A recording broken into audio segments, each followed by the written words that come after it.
جسارت کے بلاگ پر محمد فیصل نے لکھا ہے کہ ہمارا ماضی ایسی مثالوں سے بھرا پڑا ہے جہاں بھرپور سیاسی اختلافات کے باوجود مخالفین شخصی طور پر ایک دوسرے کو قابل احترام سمجھتے تھے اور مختلف سیاسی نظریات ہونے کے باوجود ایک دوسرے کی خوشی و غمی میں شریک ہونا فرض سمجھا جاتا تھا۔ مخالفت کا انداز بھی انتہائی شائستہ ہوتا اور کوشش کی جاتی کہ اس طرح کی بات کی جائے جس سے مخالفین کو سیاسی چوٹ تو پہنچے لیکن ذاتیات اس سے دور رہیں۔ سیاست تو ایک جانب رہی، قلم کار بھی ایک دوسرے کے نظریات کا احترام کرتے تھے۔ لاہور کا ایک بڑا مشہور واقعہ ہے کہ حبیب جالب صاحب کے ساتھ کسی پولیس والے نے بدتمیزی کی اور انہیں تھانے لے گیا۔ اس واقعے کی اطلاع جب آغا شورش کاشمیری کو ملی تو وہ تھانے جا پہنچے اور حبیب جالب سے بدتمیزی کرنے پر وہاں دھرنا دے دیا۔ بات اتنی بڑی کہ وزیر اعظم تک جا پہنچی اور پھر ان کے معذرت کرنے پر شورش کاشمیری نے اپنا دھرنا ختم کیا۔ اگر نظریات کی بات کی جائے تو جالب صاحب اور آغا شورش کاشمیری کے درمیان ایک واضح خلیج تھی، لیکن شخصی طور پر دونوں ایک دوسرے کا احترام کیا کرتے تھے۔ ہم اپنی سیاست میں شائستگی کی مثال کے طور پر نوابزادہ نصر اللہ خان کو پیش کر سکتے ہیں۔ مظفر گڑھ کا یہ نواب اپنی زمینیں فروخت کر کے سیاست کرتا رہا، لیکن کبھی اس کا دامن کرپشن سے داغدار نہیں ہوا۔ نواب صاحب اپنے بدتر مخالف کو بھی صاحب کہہ کر مخاطب کرتے۔ ہم نے قاضی حسین احمد صاحب کی زبان سے کسی کے لیے تم کا لفظ تک نہیں سنا۔ مولانا نورانی صاحب گفتگو کرتے تو ایسا محسوس ہوتا شائستگی کو زبان مل گئی ہے۔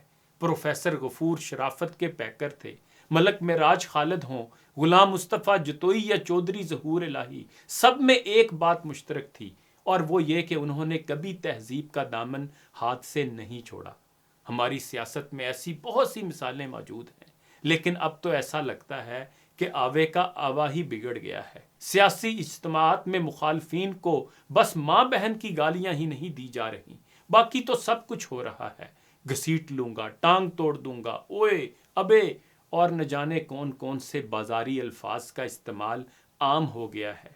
رہنمائی کے دعوے داروں کا اس طرح کی زبان استعمال کرنا انتہائی تشویشناک ہے۔ قوم سوچنے پر مجبور ہے کہ کیا ہماری لغت میں اچھے الفاظ ناپید ہو گئے ہیں؟ نیشنل ٹی وی پر اس طرح کے خطابات سے نوجوان نسل کیا سوچے گی اور وہ اپنے ان رہنماؤں سے کیا سبق حاصل کرے گی؟ ہمیں اس بات سے کوئی غرض نہیں ہے کہ کون امپورٹڈ ہے اور کون سلیکٹڈ تھا، کس کے خلاف سازش ہوئی ہے اور کس نے سازش کی ہے، آج کون برسر اقتدار ہے اور کل کس کی حکمرانی ہوگی۔ ہمیں اس وقت صرف فکر اپنی تہذیب کی ہے جو ہمارے رہنماؤں کی وجہ سے سڑکوں اور چوراہوں پر روندی جا رہی ہے۔ حالانکہ برِ صغیر پاک و ہند میں شائستہ گفتگو تہذیب کا حصہ ہے۔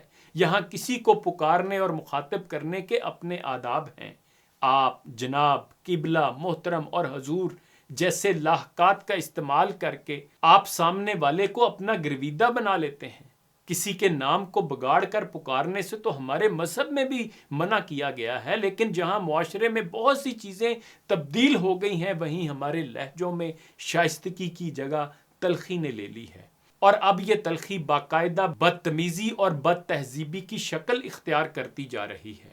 عوامی اجتماعات میں مخالفین کو اوئے ابے کہہ کر مخاطب کرنا ہمارا کلچر بنتا جا رہا ہے، جس پر سوائے افسوس کرنے کے کچھ نہیں کہا جا سکتا۔ ہر ایک بات پہ کہتے ہو کہ تو کیا ہے، تم ہی کہو کہ یہ انداز گفتگو کیا ہے۔